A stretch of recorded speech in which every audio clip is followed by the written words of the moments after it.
Hello, welcome to my show this week. I have with me on the Learning Forward show today a person who has perhaps lived the numbers of years, and every year of his life he's added a school which he's improved, developed, nurtured. I haven't found anyone in the world who has perhaps added to so many children's well being in his life. A person whose story spans the life of one of the legendary schools of India. He was born in the year when one of India's better known residential schools was created. He has grown up every inch along with the school, and as he grows taller, he brings laurels to not only India but to the world. He has served in perhaps the most leading schools in the world, and the only distinguished headmaster who has the privilege of spanning great work from UK to India to anywhere in the world. He is renowned and known, and even more, he is a great teacher. One teacher who leaves a phenomenal impact on children, and a teacher to a headmaster. That's the journey of Mr. Shomie Ranjan Das. Welcome, sir, to Learning Forward. Thank you for that introduction, Sandeep. I'm not sure I deserve it all, but thank you. I enjoyed it. Sir, I'm trying to decode what education does for people, and there's no one better than you trying to figure out why people are so passionate. Why do they believe in education so much? Over to you, sir.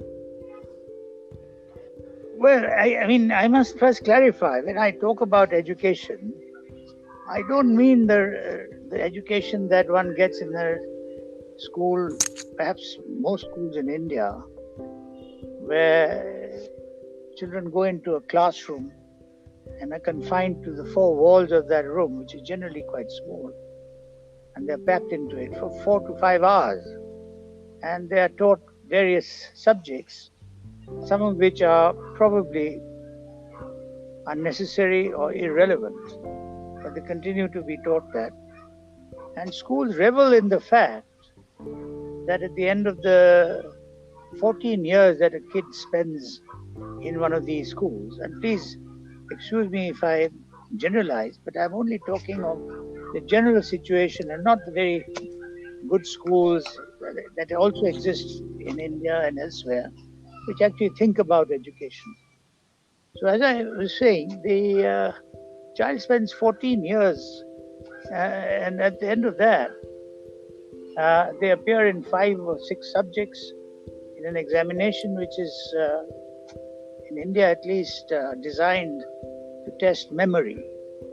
And having done that test, the school very proudly gives their students a certificate, which is given by the public examining body. And this certificate is what a school strives for. All schools in India, if you look at it, actually are more concerned about how many 90 percenters and 95 percenters and 100 percenters they get, which really means very little, rather than what kind of education they're given their children.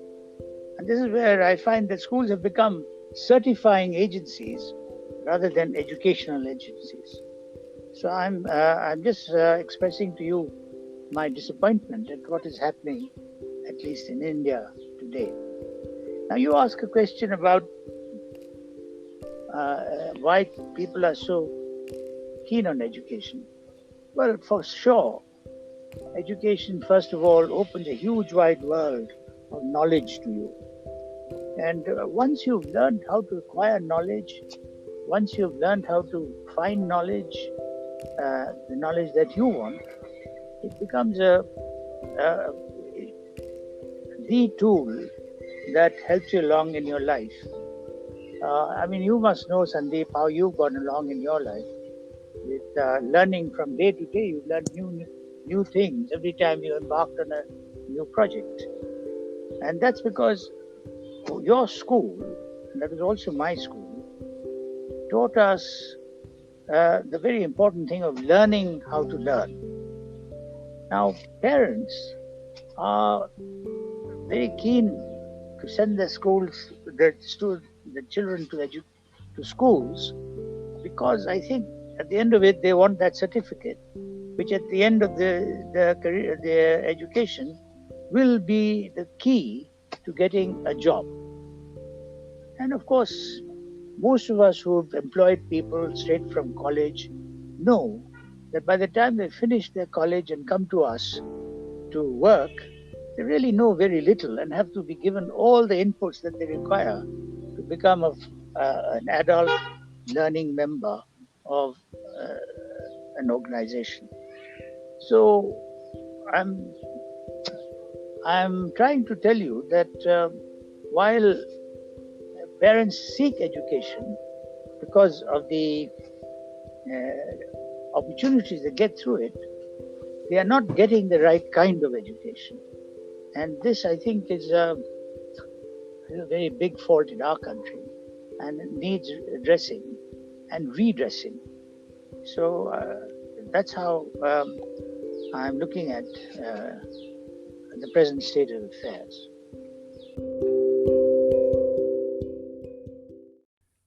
Please stay with us. We will be back after a quick commercial break.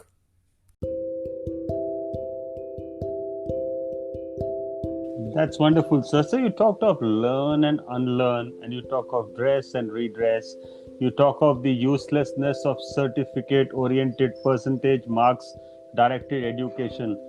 Share with me some silver lining and some hope which you see for us. And as the new times are here, what do you think is the better part of the new times for education? Well, I think that one of the interesting things that's happening is this online learning stuff. Because in online learning, the student is not being forced to learn something necessarily if he or she doesn't want to. And so I'm finding also that teachers are becoming much more conscious of what they're actually putting online for children to learn. And you were telling me about the work you're doing in your school, and I've done some similar things here, and I'm really very impressed at the way our teachers have risen to the occasion and produced material online which are worth looking at and have given a lot of good instruction to children.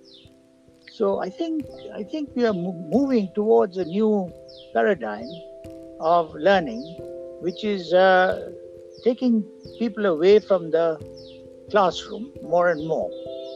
And I think that may be a good thing. I'm really getting the feeling that this confinement that we put children into from the day they join school into a room and keeping them confined there for hours and then every day is being replaced a little more by the kind of thing that, for instance, you're doing, where children can learn in their own time, at their own pace, and whenever they want, instead of actually trying to learn something at a particular time. Yes, so I'm happy with what's happening. We are being forced into doing something which we should have been doing earlier. Thank you, sir. Thank you for being the harbinger of change. Thank you for helping India move from one century to the other. One child by child, teacher by teacher, you have built a great world. Thank you so much, sir. Thank you so much, Sandeep. Thank you for having me. Bye.